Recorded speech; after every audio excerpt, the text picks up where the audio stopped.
Good morning, everybody, and here we are. It is Thursday, June 20th, and today we are talking about the next step in the prophecies about Jesus. And today it gets, I had to do a little bit of research. It wasn't like I could just use the table from gotquestions.org as I had been doing. I had to do some digging to get to the meat of the message today. So we're going to jump right into it. In Daniel 9, Gabriel tells Daniel when the anointed one will be cut off, as in when he will be killed. And that ends up coinciding with the exact time that Jesus is crucified. I'm going to show you how that comes about. So in Matthew 9, 24 to 26, it says, 70 weeks was decreed about your people and your holy city to finish the transgression, to put an end to sin, and to atone for iniquity, and to bring in everlasting righteousness, to seal both vision and prophet, and to anoint a most holy place. Who is going to do that? Jesus. Know therefore and understand that from going out of the word to restore and build Jerusalem to the coming of an anointed one, a prince, there shall be 7 weeks. So we have 70 weeks and we have 7 weeks. Then for 62 weeks it shall be built with the squares and the moat, but in a troubled time. So now we have 70 weeks, we have 7 weeks, we have 62 weeks. And after the 62 weeks, an anointed one shall be cut off and shall have nothing. And the people from the prince who is to come shall destroy the city and the sanctuary. Its end shall come with a flood, and to the end there shall be war.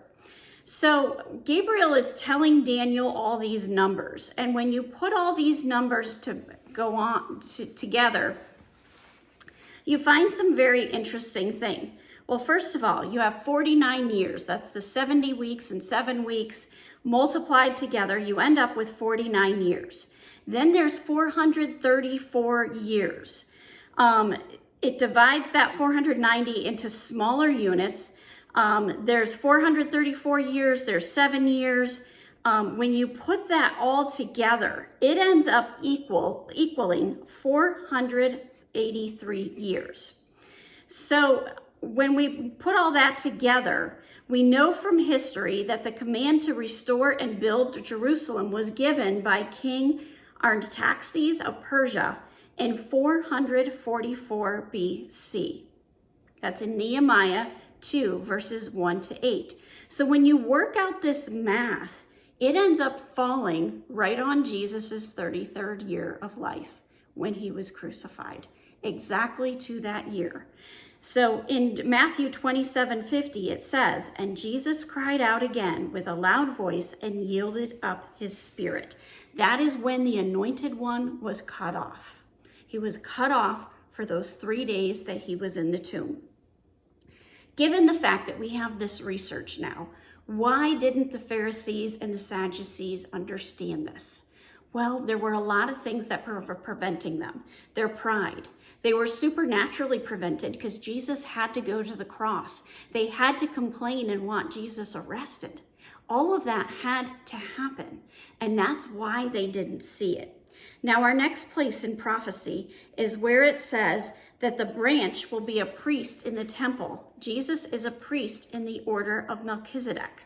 We're going to talk about who Melchizedek is. In Zechariah 6, verses 12 to 13, it says, and say to them, thus says the Lord of hosts, behold, the man whose name is the branch, for he shall branch out from his place, and he shall build the temple of the Lord. And it is he who shall build the temple of the Lord, and shall bear a royal honor, and shall sit and rule on his throne. And there shall be a priest on his throne, and the council of peace shall be between them both. Then we get to Hebrews 7:11 to 28, and it says, now if perfection had been attainable through the Levitical priesthood, that's the traditional priesthood, what further would there have been for another priest to arise after the order of Melchizedek, rather than one named after the order of Aaron? For when there is a change in the priesthood, there is necessarily a change in the law as well. For the one of whom these things were spoken belonged to another tribe, from which no one has ever served at the altar.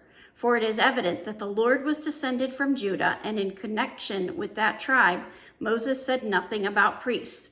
This becomes more evident when another priest arises in the likeness of Melchizedek, who has become a priest, not on the basis of legal requirement concerning bodily descent, but by the power of an indestructible life.